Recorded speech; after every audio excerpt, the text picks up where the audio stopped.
Hey guys, welcome to part 13 of this video series on styles of comic book coloring, where we're taking a giant J. Scott Campbell image of the Avengers and coloring each character in a different style and talking about it.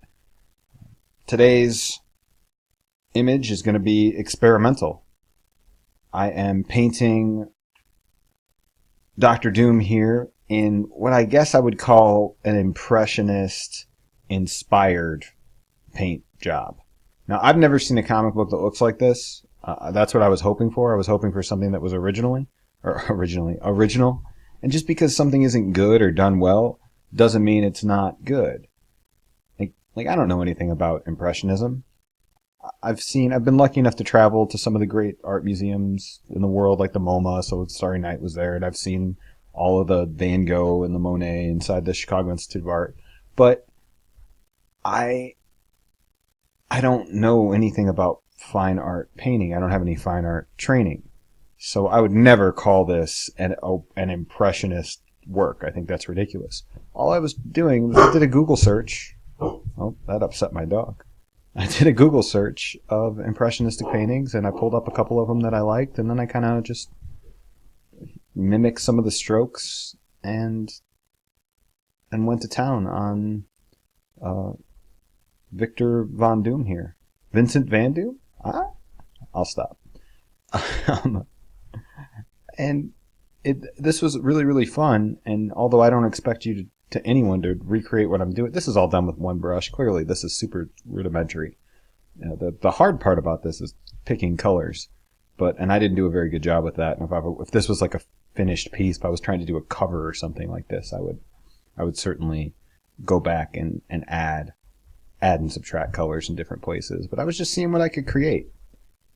And all too often, when I pick up a comic book, I don't see very much experimentation.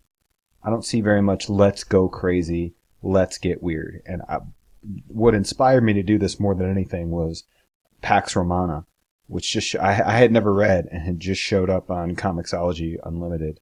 And I read the first two books last night, and I was blown away by the originality of it. And the story's really good, and there's all this prose. And the interesting thing about that is that it's kind of what a graphic what your mom thinks a graphic novel is, where these long passages of prose like set over images, and not what a graphic novel really is. Usually when people ask me what the difference is between a graphic novel and a comic book, I tell them, well, what's the difference between a short story and a novel? And that's all it is. It's just length.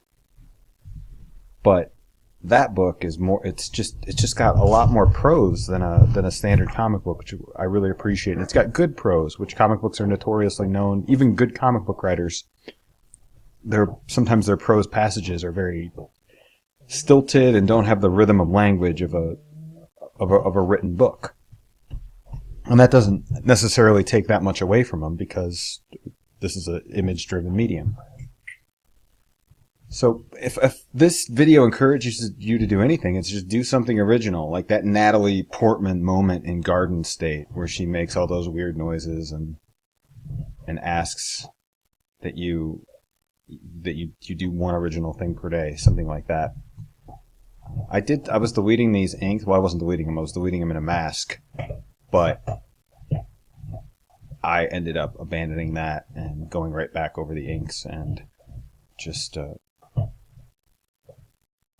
give it a little bit of an airbrush job, so I can see the shape, and maybe I think I draw out the shape of his rib cage a little bit. He's got a strange, like, his rib cage looks like all those Michelangelo paintings, like The Last Judgment and the Sistine Chapel. He's got, where the rib cage is sort of sticking out and the ab muscles are as thick as a pint glass. Just very unreal. Yeah, there it is. I'm drawing it out.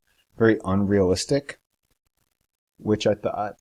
I like that shape. I wondered at that point. I was like, oh man, what would a Michelangelo style comic book look like? I'm sure someone's done something like that in one of the, a Templar story or something like that. But there's nothing really to say in terms of technique here. I airbrush, and then I just smudge it around. I'm using the default Manga Studio brush, oil paint flat brush. I'm like 99% sure that comes with Manga Studio. and then I take down the brush density and the amount of paint. I pull back all the settings, and I turn the stabilization on 2. I tried it at 0, and I would get these little curled ends. So I put it on 2 to just, because when you have that up at like 8, it's like a real hard vector correction. And I'm not really trying to get all the folds or anything, because his face is the focal point. The rest of his body was done much faster and kind of loose and haphazard, and I don't think I did him justice. But this was just to see if this was even possible, or what if it would still look like a comic book. Once I pulled back and he was with all these comic book characters, what would it look like? And it certainly didn't look like fine art. What's the difference between fine art and comic book art? Time. Even the king, right? Jim Lee.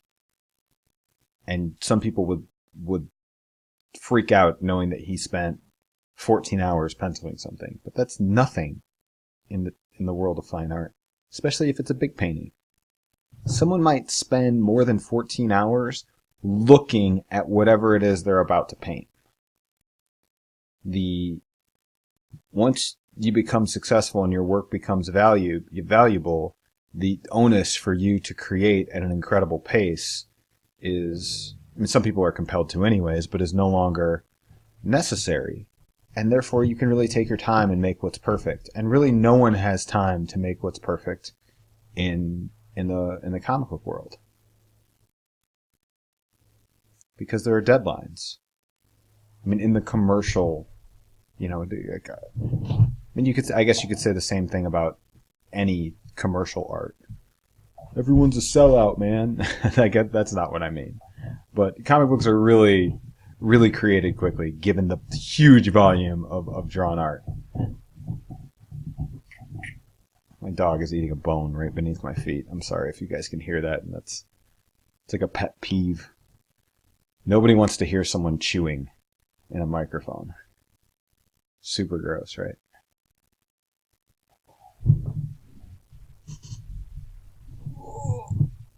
Over there.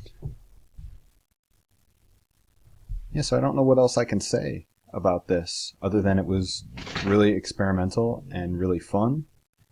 And I challenge you guys to come up with something completely new. Take something completely old and make it completely new. His belt right there, the belt buckle is really muddy. I need to go back and fix that. Notice I wasn't zooming out here at all, which is always a big mistake, but I thought that if I zoomed out and I saw something I didn't like, I would end up just, doing a much finer, more detailed version of this, and then I'm kind of a compulsive person. I wouldn't say that I'm a perfectionist. As long as I don't zoom out, I don't think there's anything wrong, and if there's nothing wrong, I don't have to fix it. So I just wanted to make this video as short as possible. I had this set at 3 or 4 times speed, so it probably took 45 minutes or an hour to do this. In searching around and looking at some of these, one of the things in Impressionism and Post-Impressionism is using the small dashed lines to create the shape of something, but I guess the idea is that it looks how it would look out of the corner of your eye, or if you only saw it for a moment, it gives you the impression of it. And that is just not how that stroke is not how I interpret shape or color. And then they have these very, very saturated, both dark and light, very saturated colors put all throughout that are super, but in the fine work and the really, really good work, they're just so interesting, and the choices are so, they add such a richness to the color and the texture. And I'm kind of trying to mimic that, but I don't really know what I'm doing, so I feel like I'm doing it right there. We need some color over here. But I'd like to investigate that more and see how I could apply that to comic book coloring. because it would be fairly easy, especially with an overlay. You can add small, super saturated bits to draw the eye's attention. And I guess I've done that. I do that a little sometimes with hair. I'll do that. I tend to color hair very desaturated, and then maybe I go in with a color. That's about the only time I do that. I never think to do that like right in the middle of someone's chest or right where the action is. So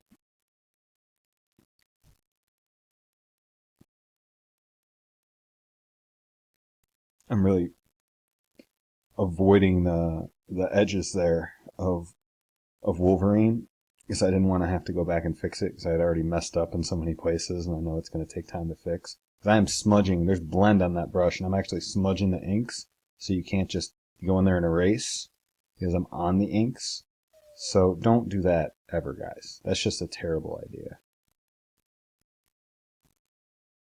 I was going into the black, and rather than erasing it, I was going in with a dark, fairly desaturated color and just smudging it around a little bit. That way it would be there when I laid in everything else.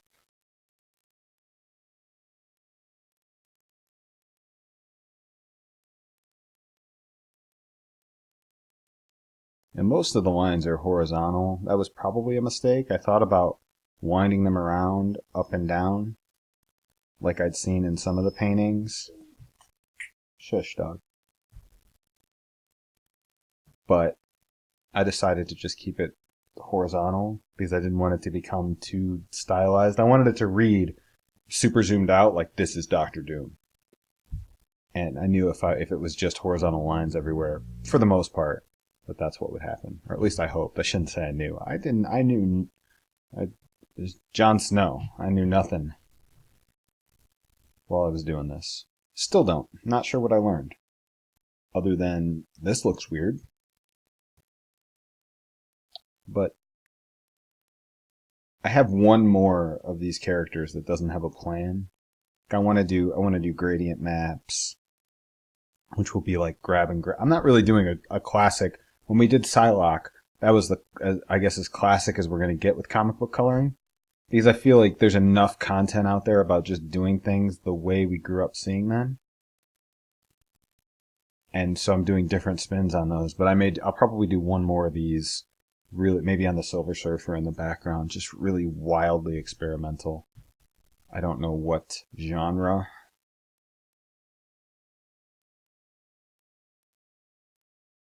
Wolverine was pretty experimental too. He's just a paint mess, right? Graffiti Wolverine. I don't care what you think. I think Wolverine looks super cool. I really do. He needs some finishing layers. We need to brighten some things up. Darken the... Really just need to go over them with a S-curve, but I don't know how to... how do you fix this Doom thing? Like, it is what it is. I don't think I'm going to do anything finishing-wise for him. But it looks like him, right? At least. If nothing else, you know who it is. Oh, that's me being silly and put LOL over it. I wasn't sure if I was going to narrate over this because it's so strange. Alright, thanks for being here. I hope I've inspired you to do something weird. Get weird. I'll be back soon with another one of these videos where we do gradient mapping on Storm right there. See you guys. Take care.